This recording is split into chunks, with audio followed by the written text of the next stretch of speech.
You can try, but you're going to find it's very hard to be more wrong than Republican Senator Tim Scott. In 2017, the CBO said the Tax Cuts and Jobs Act would increase the deficit and the debt by trillions of dollars. Well, what happened? They were wrong.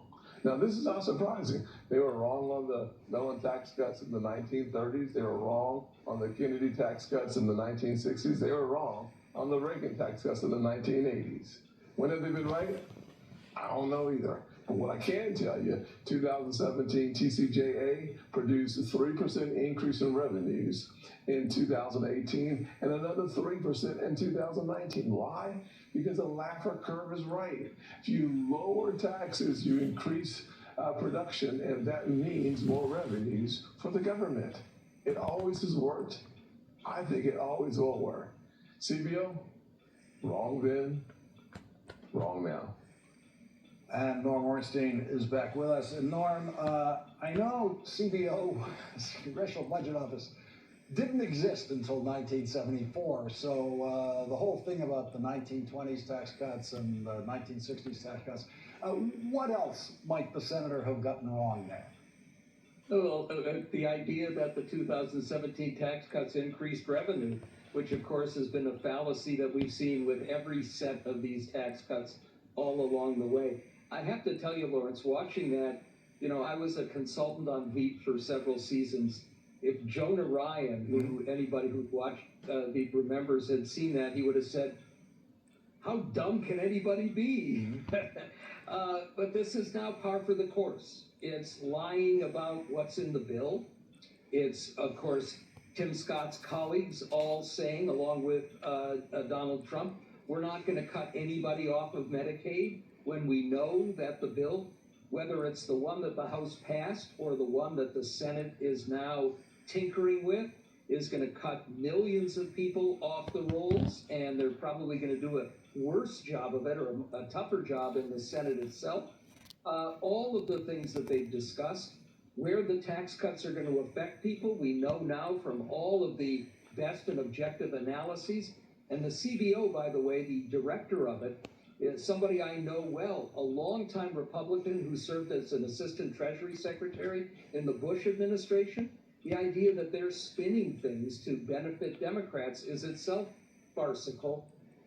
What we know is that they can call this the big, beautiful bill, but that's like calling Hannibal Lecter the big, beautiful guy.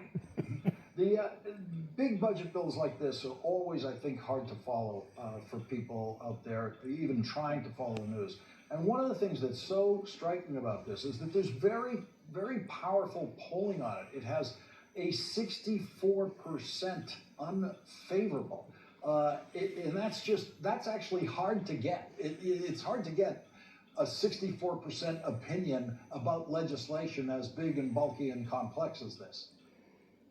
And, the other part of this that is so striking is that the people who will be hurt the most if any version of this bill passes are the Republicans' constituents.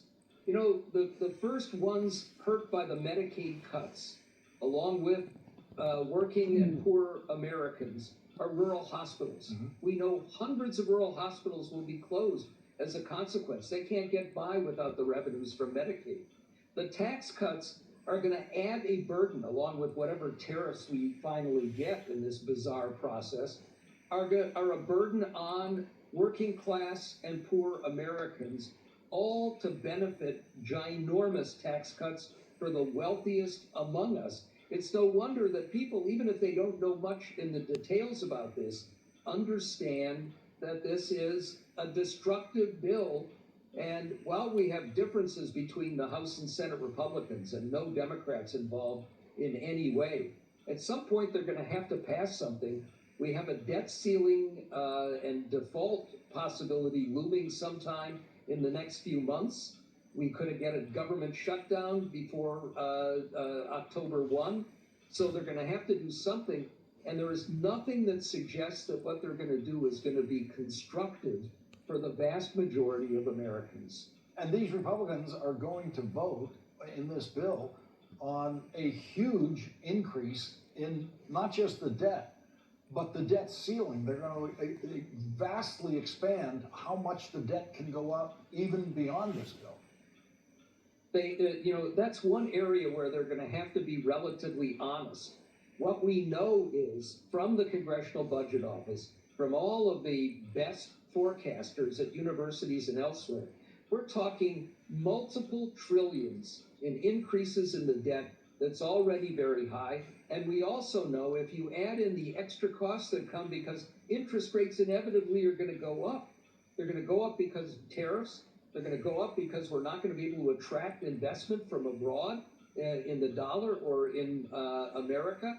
And that itself adds even more to the debt burden. It's a multiplying factor. And, for people who have portrayed themselves, and often our media, a hobby horse of yours and mine, keep calling them fiscal conservatives. They are exactly the opposite of fiscal conservatives. They are fiscal radicals. Norm Ornstein, thank you very much for joining us tonight.